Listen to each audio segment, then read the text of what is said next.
رب تعالی ارشاد فرماتا ہے الا بذکر اللہ تطمئن القلوب، کہ دلوں کو اطمینان جو ہے وہ رب تعالیٰ کے ذکر میں ملنا ہے، دلوں کا سکون جو ہے وہ رب تعالیٰ کے ذکر میں ہے، دلوں کا قرار جو ہے وہ رب تعالیٰ کے ذکر میں ہے۔ اب قرآن مجید میں رب تعالیٰ نے یہ فیصلہ فرما دیا کہ اگر تم سکون کی تلاش میں ہو، اگر تم قرار کی تلاش میں ہو، اگر تم اطمینان کی تلاش میں ہو تو کہیں اور بھاگنے کی ضرورت نہیں۔ اگر تمہیں دل کا سکون چاہیے گا تو پھر فلمیں، ڈرامے یا گانے نہیں سننا، ان کو سننے کی، دیکھنے کی ضرورت ہی نہیں۔ رب تعالیٰ فرماتا ہے کہ اگر تم سکون حاصل کرنا چاہتے ہو، اور وہ سکون جس کو سکون کہا جاتا ہے، تو رب تعالیٰ فرماتا ہے میرا ذکر کرو۔ تو جس دل میں، جس زبان پر رب تعالیٰ کا ذکر آ جاتا ہے، وہ زبان جو ہے ہر قسم کے گناہ سے پاک ہو جاتی ہے، اور جس دل میں رب تعالیٰ کا ذکر آ جاتا ہے وہ دل زندہ دلوں میں شامل ہو جاتا ہے۔ جس دل میں رب تعالیٰ کا ذکر اور اس کی یاد آ جاتی ہے، پھر وہاں پر غیر کی جگہ نہیں بچتی۔ جہاں پر رب تعالیٰ کا ذکر اور رب تعالیٰ کی یاد ہو، وہاں پہ پھر دنیا بسیرا نہیں کر سکتی۔ آج اگر ہمارا دل اداس ہے یا پریشان ہے یا ٹوٹا ہوا ہے، تو اس کی وجہ یہ ہے کہ ہم نے اس دل کو ذکر اللہ سے ہٹا کر دنیا کے پیچھے اپنے دل کو لگا لیا۔ اللہ کی یاد کو دل سے نکال کر ہم نے دنیا کی محبت کو جو ہے وہ دل میں ڈال رکھا ہے، جس وجہ سے آج ہر دوسرا بندہ جو ہے دل کی کیفیت کی وجہ سے بہت پریشان ہے۔ تو میرے بھائیوں، اللہ تعالیٰ نے فیصلہ فرما دیا، اللہ تعالیٰ نے یہ حکم دے دیا کہ تم دنیا کے کسی بھی کونے میں چلے جاؤ، تمہیں دل کا سکون حاصل نہیں ہوگا۔ تم چاہے جتنا مرضی کوشش کر لو، تم چاہے جو مرضی کر لو، دل کا سکون تمہیں رب تعالیٰ کی یاد میں ہی ملنا ہے۔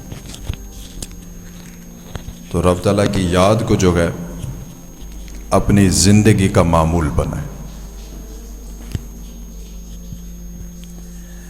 رب تعالیٰ کے ذکر کو جو ہے اپنی زندگی کا معمول بنائے۔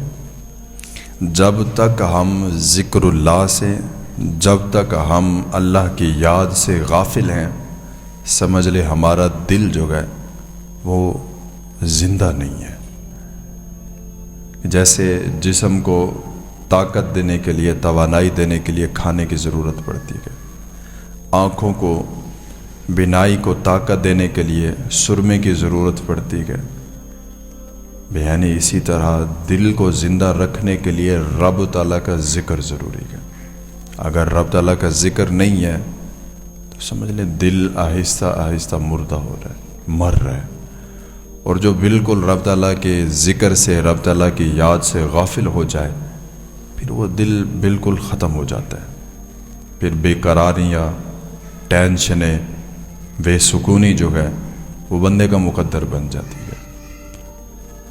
تو جب قرآن مجید نے فرما دیا کہ اگر تم پریشان ہونے لگ جاؤ، اگر تم سکون کی تلاش میں ہو، اگر تم اطمینان کی تلاش میں ہو، تو کہیں جانے کی ضرورت نہیں، بس ایسا کرنا، باوضو ہو کر مسجد میں آ کے 2 رکعت نماز ادا کر لینا اور اللہ کا ذکر کرنا، بس۔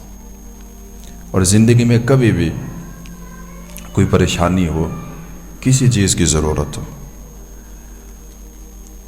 تو بجائے اس کے کہ ہم کسی دنیا دار کے پاس جائیں اور اس کو جا کے بولے کہ یار مجھے یہ مسئلہ ہے، مجھے یہ پریشانی ہے، مجھے اس چیز کی ضرورت ہے، ہو سکتا ہے وہ بندہ جو ہے ہمارا مذاق اڑا دے، ہو سکتا ہے وہ بندہ ہماری بات سن کر آگے پہنچا دے، اور یہ بھی ہو سکتا ہے کہ جو امید ہم لے کر گئے وہ امید پہ پورا ہی نہ اترے، اور ہماری جو پریشانی ہے، جو ہمارا دکھ ہے، جو ہمارا درد ہے، اس کا مذاق بن جائے۔ تو ایسا کرنے سے بہتر ہے کہ بندہ جو ہے وہ اللہ کی بارگاہ میں آ کر سر بسجود ہو کر ذکر اللہ میں اپنے دل کو مگن رکھ کے رب تعالیٰ کی بارگاہ میں جو ہے نا یہ اپنی عرضی پیش کرے کہ باری تعالیٰ مجھے یہ پریشانی ہے، مجھے اس چیز کی ضرورت ہے۔ ایک بزرگ نے لکھا یہاں تک کہ اگر تمہیں سوئی کی بھی ضرورت ہے نا، نمک کے ایک دانے کی بھی ضرورت ہے، چینی کے ایک ذرے کی ضرورت ہے، تو دنیا دار سے نہیں، اللہ سے مانگنا۔ جب تم اللہ سے مانگو گے، جب تم اللہ پر کامل یقین رکھو گے، تو پھر اللہ تعالیٰ تمہیں بے یار و مددگار نہیں چھوڑے گا۔ ایک جملہ جو ہم بار بار کہتے گئے کہ اللہ کے در پہ بڑی امید ہے، ایسا نہیں کہنا چاہیے کہ مجھے اللہ پہ بڑی امید ہے، اللہ کے در پہ امید لگائی ہوئی ہے، اللہ تعالیٰ مہربانی فرمائے گا، ایسا نہیں کہنا چاہیے۔ ایک بندہ کسی بزرگ کے پاس بیٹھا ہوا تھا اور جا کر کہنے لگا کہ جی اللہ کے در پہ بڑی امید ہے، انشاءاللہ میرا یہ کام مکمل ہو جائے گا۔ تو جو بزرگ تھے انہوں نے کہا کہ بھائی کلمہ پڑھ کے دوبارہ مسلمان ہو جا، تیرا اسلام جو ہے، تیرا جو کلمہ تو نے جو پڑھا تھا تو دائرہ اسلام سے خارج ہو گیا۔ وہ کہنے لگا حضرت میں نے کوئی کفری بات تو نہ کی، میں نے تو کوئی ایسی بات نہیں کی، تو پھر میرا یہ اسلام جو ہے وہ کیسے ختم ہو گیا، میں کیسے مسلمان نہیں رہا؟ تو وہ بزرگ کہنے لگے یار مجھے اتنا بتاؤ کہ اللہ تعالیٰ کے پاس کیا کچھ ہے؟ بھائی سب کچھ ہے، وہ کیا کر سکتا ہے؟ وہ سب کچھ کر سکتا ہے۔ ان اللہ علی کل شیء قدیر، اللہ تعالیٰ ہر چیز پر قادر ہے۔ هو الاول والآخر والظاہر والباطن وهو بكل شیء علیم، جو گزر چکا، جو آنا ہے، جو ظاہر ہے، جو باطن ہے، وہ ہر ایک چیز کو جانتا ہے اور وہ ہر چیز پر قادر ہے۔ ومن یتوکل علی اللہ فهو حسبہ، اللہ تعالیٰ فرماتا ہے جو مجھ پر بھروسہ کرتا ہے میں اس کو مکمل کافی ہو جاتا ہوں، پھر اس کو کہیں اور جانے کی ضرورت نہیں پڑتی۔ تو پھر بزرگوں نے فرمایا ذرا غور کر تو اپنے جملے پہ، رب تعالیٰ کی ذات جو ہے وہ تو ہر چیز پر قادر ہے، پھر تو امید لگائے بیٹھا ہے ابھی بھی۔ یہ نہیں کہنا کہ مجھے امید ہے، کیونکہ امیدیں ٹوٹ جاتی ہیں، امید مکمل نہیں ہوتی، کبھی ہو گئی کبھی نہ ہوئی، اور یہ امید جو ہوتی ہے یہ دنیا داروں سے لگائی جاتی ہے، اللہ سے نہیں۔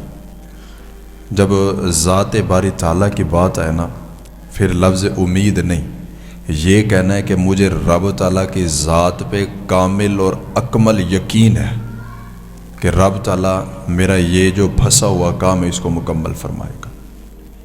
جب بھی کہنا ہے یہی کہنا ہے کہ مجھے رب تعالیٰ پر پورا یقین ہے۔ ہم نے کبھی یقین ہی نہیں کیا، ہم نے کبھی اپنی بات رب تعالیٰ کے پاس جا کے بتائی نہیں، ہم نے کبھی رب تعالیٰ کو دوست ہی نہیں بنایا۔ ہم جب بھی دیکھیں یہ ایک ہی مالا جپتے رہتے کہ جی فلاں بندہ جو ہے وہ رب کا ولی ہے، بالکل ہے، ہوتے بھی ہیں، لیکن کیا ولی وہی ہے جس نے دربار پہ بیٹھنا ہے؟ یا ولی وہی ہے جس نے بڑی ساری تسبیح پکڑ رکھی ہے؟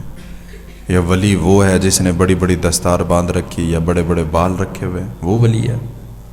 نہیں بھائی، کبھی کبھی ایسا بھی ہوتا ہے کہ کوئی بندہ دنیا دار ہو کر بھی رب تعالیٰ کا دوست ہوتا ہے۔ ولی کا مطلب ہے دوست، اللہ کا دوست، وہ کوئی بھی بن سکتا ہے۔ اور اللہ تعالیٰ کا دوست بننے کے لیے کچھ چیزیں ہیں۔ سب سے پہلی چیز جو ہے وہ یہ ہے کہ بندہ نوافل کا اہتمام باقاعدگی سے کرے، کیونکہ نفل نماز جو ہے یہ ایسی نماز ہے جو رب تعالیٰ کے قریب کر دیتی ہے انسان کو۔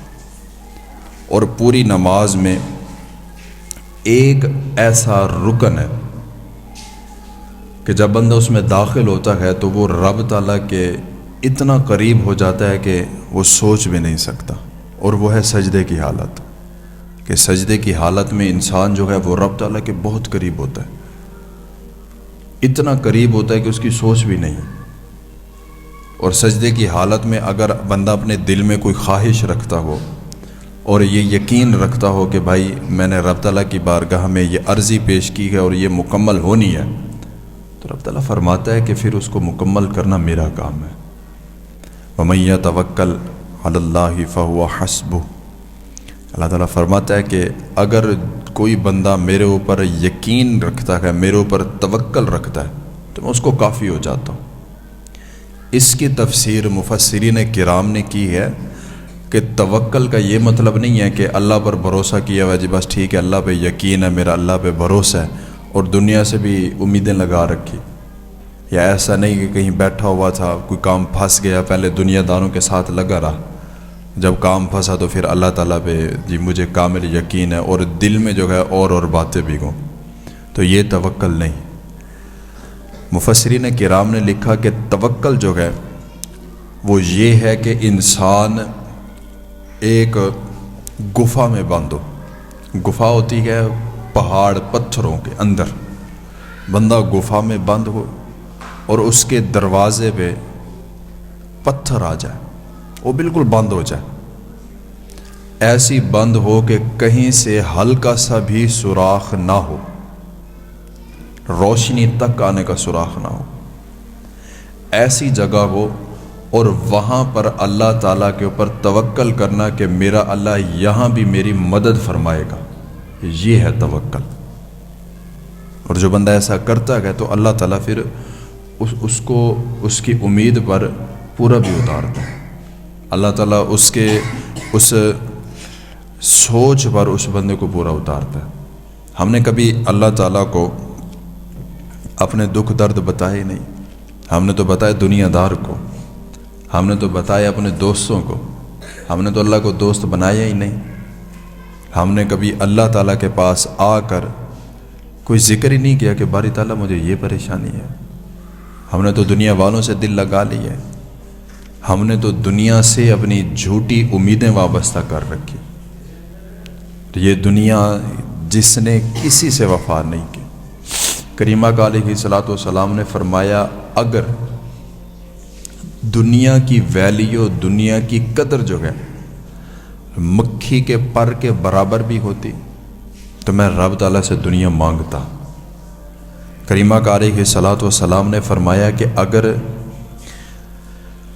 کھجور کھانے کے بعد گٹھلی کے خشک ہونے کے بعد اس کے اوپر جو ایک ہلکا سا پردہ آ جاتا ہے وائٹ کلر کا، بالکل ہلکا سا ہوتا ہے، اگر اس کے برابر بھی ہوتی دنیا کی قدر و قیمت تو کریمہ کا علیہ الصلوۃ والسلام نے فرمایا اپنے رب سے میں مانگ لیتا۔ دنیا تو مردود ہے، دنیا چھوٹ جانے والی اور پیچھے رہ جانے والی ہے، یہ ایسی رنگینیاں ہیں جو انسان کو خوابوں کی دنیا میں مست رکھتی ہے، اور جو اسے جاگ گیا وہ حقیقت کو پہنچ جاتا ہے۔ اور جس نے دنیا سے دل لگا لیا، جس نے دنیا کو اپنا سب کچھ بنا لیا، وہ پھر مارا جاتا ہے، وہ پھر اپنے مقصد سے پیچھے ہٹ جاتا ہے، وہ پھر اپنے منزل سے پیچھے ہٹ جاتا ہے۔ اس لیے تو کریمہ کا علیہ الصلوۃ والسلام نے فرمایا دنیا سے دل نہیں لگانا، دنیا کو کبھی بھی اپنے دل میں جگہ نہ دینا، دنیا سے محبت نہیں کرنی۔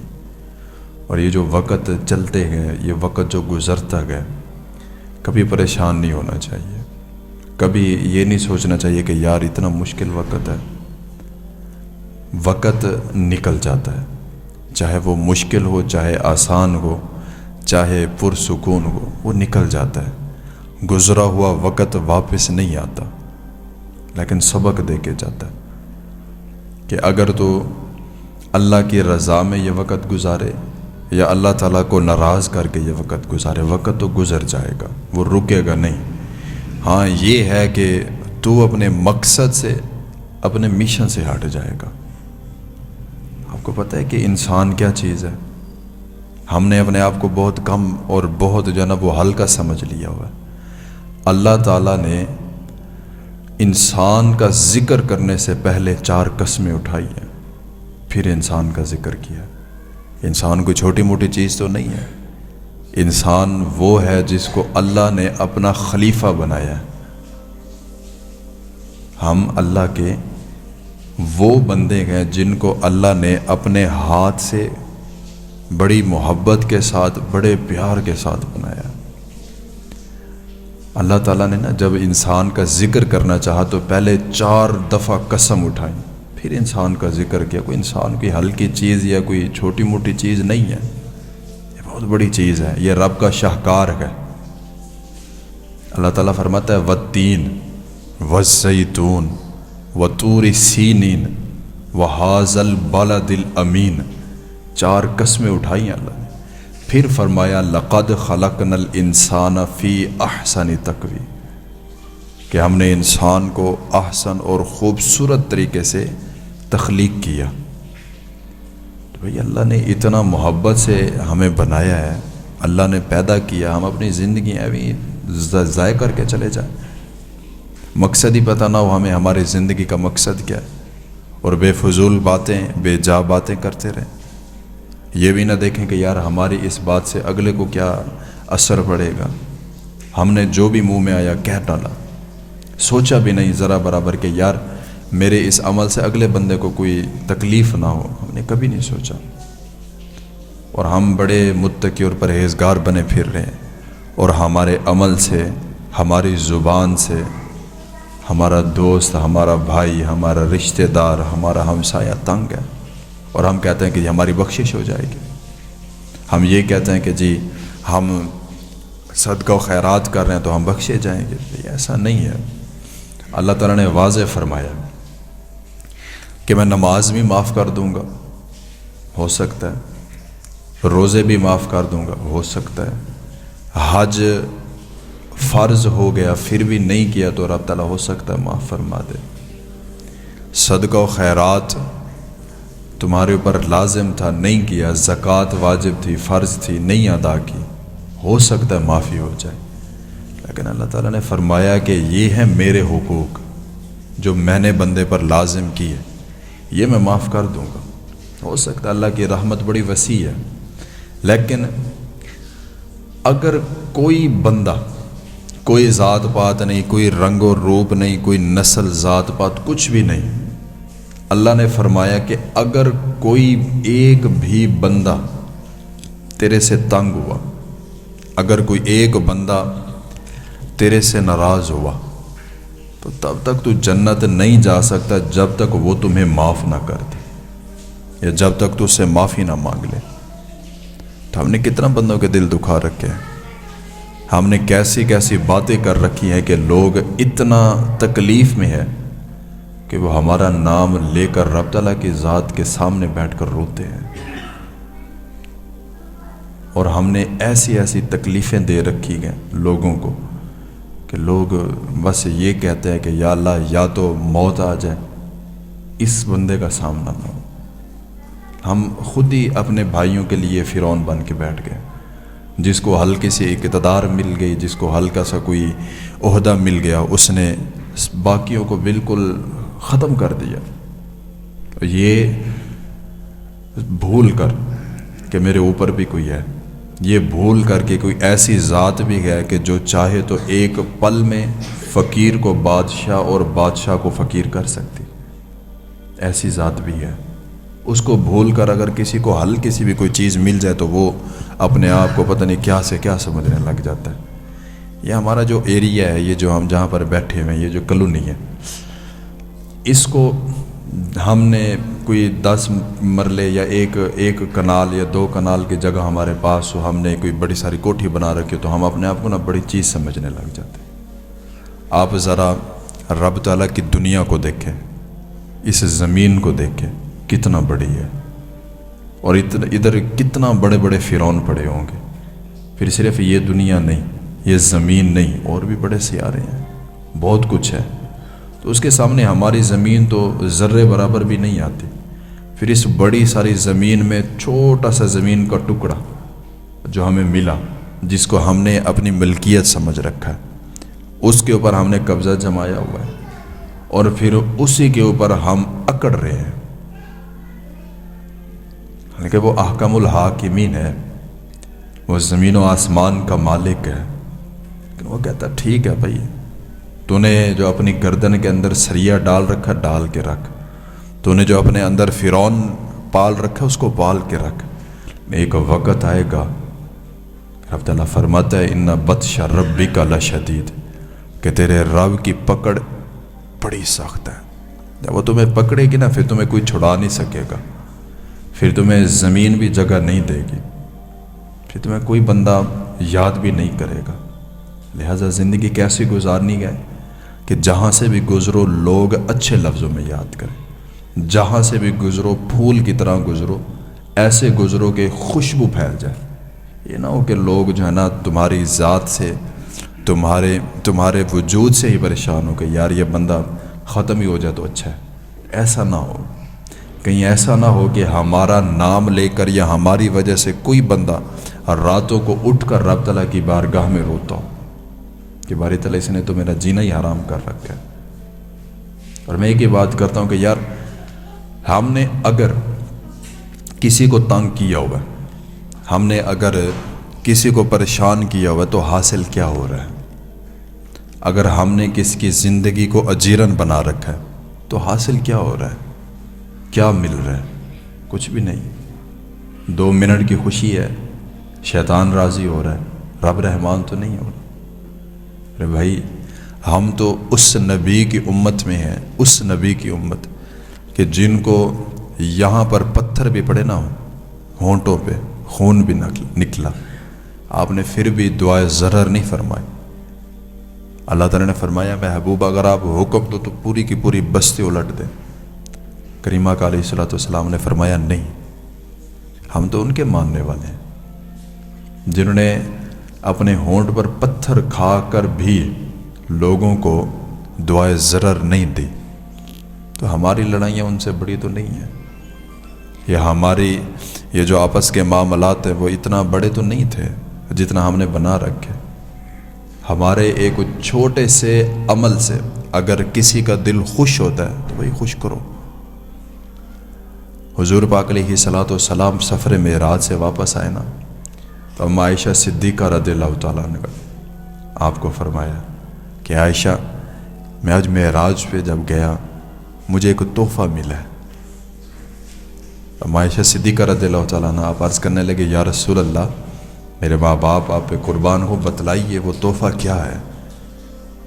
تو کریمہ کا علیہ الصلوۃ والسلام نے فرمایا رب تعالیٰ فرماتا ہے کہ جو بندہ کسی کا ٹوٹا ہوا دل جوڑ دے، کوئی بندہ اس کے پاس روتا ہوا آیا اور اس نے اس کو ہنسا کے بھیجا، کوئی بندہ کسی کے پاس امید لے کر آیا اور اس نے اس کی امید پوری کر دی، کوئی بندہ آس لے کر آیا اس نے پورا کر دیا، ٹوٹے ہوئے دل سے روتا ہوا آیا اور اس نے باتیں کر کے اس کو حوصلہ افزائی کر کے اس کا دل جوڑ دیا.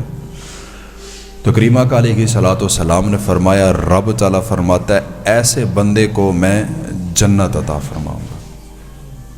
تو عائشہ صدیقہ رضی اللہ تعالیٰ عنہ آپ آگے سے عرض کرتی کہ یا رسول اللہ اگر آپ کی اجازت ہو تو کیا میں یہ بات اپنے ابا حضور کو بتا کے آؤں؟ یہ تو بڑی خوشی کی بات ہے. تو حضور پاک علیہ الصلوۃ والسلام نے فرمایا ضرور بتاؤ جا کے. تو عائشہ صدیقہ رضی اللہ تعالیٰ عنہ آپ اپنے ابا حضور کے پاس پہنچے سیدنا صدیق اکبر رضی اللہ تعالیٰ عنہ، آپ کو جا کر عرض کی کہ ابا جان حضور پاک علیہ الصلوۃ والسلام نے فرمایا کہ جو بندہ کسی کا ٹوٹا ہوا دل جوڑ دے رب تعالیٰ اس کو جنت عطا فرماتا. تو آپ تو اس نیت سے آئی تھی، اس سوچ کے ساتھ آئی تھی کہ میں یہ بات بتاؤں گی اور میرے والد صاحب جو ہے وہ خوش ہو جائیں گے، لیکن آپ رونے لگ گئے. تو عائشہ صدیقہ رضی اللہ تعالیٰ عنہ آپ نے عرض کی بابا جان آپ روتے کیوں ہیں؟ یہ تو بڑی خوشی کی بات ہے، یہ تو اتنا مشکل کام نہیں ہے کسی کا دل جوڑ دینا. تو سیدنا صدیق اکبر رضی اللہ تعالیٰ عنہ آپ نے فرمایا کہ بیٹا آپ نا تصویر کا ایک رخ دیکھ رہی ہو سیدھا، ذرا اس کا الٹا رخ بھی دیکھو. اگر ٹوٹا ہوا دل جوڑنے پر رب تعالیٰ جنت عطا فرماتا ہے تو ذرا سوچو اگر کوئی بندہ کسی کا دل توڑ دے پھر اس کے ساتھ کیا ہوگا. اگر کوئی بندہ کسی کا دل ہی توڑ دے، اس کو رلا دے، اس کو پریشان کر دے، تو پھر اس کا کیا ہوگا؟ پھر اس کو تو جہنم میں ڈال دیا جائے گا، کیونکہ تصویر کا دوسرا رخ تو یہی ہے. تو آپ نے جب یہ بات کی تو عائشہ صدیقہ رضی اللہ تعالیٰ عنہ آپ بھی پریشان ہو گئی. تو بھائی یہی بات ہے، اگر دل جوڑنے پر جنت ہے نا تو دل توڑنے پر جہنم بھی ہے. پھر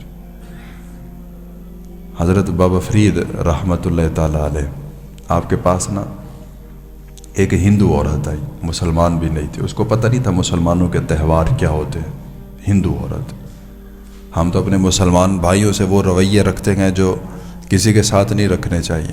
ایک ہندو عورت بابا فرید رحمۃ اللہ تعالیٰ علیہ آپ کے پاس آئی اور آ کر کہنے لگی کہ حضور میں نے نا بچوں نے آج فرمائش کی ہے، بارش تھی، موسم ٹھنڈا تھا، تو بچوں نے بولا کہ آج نا ہمیں پکوڑے بنا کے کھلائیں آپ، جیسے بچے فرمائش کر دیتے. تو میرے بچوں نے بھی فرمائش کی ہے، تو جب میں نے پکوڑے بنا لیے تو میرے دل میں یہ خواہش ظاہر ہوئی کہ پہلے اللہ کے نیک بندے کو کھلائیں گے پھر اپنے بچوں کو کھلاؤں گی. میرے بچے گھر پہ بیٹھے ہوئے انتظار میں، اور یہ سارے پکوڑے جو گئے ہیں وہ بنا کے میں آپ کے پاس لے کے آئی ہوں، آپ کھائیں گے اس کے بعد میں اپنے بچوں کو کھلاؤں گی.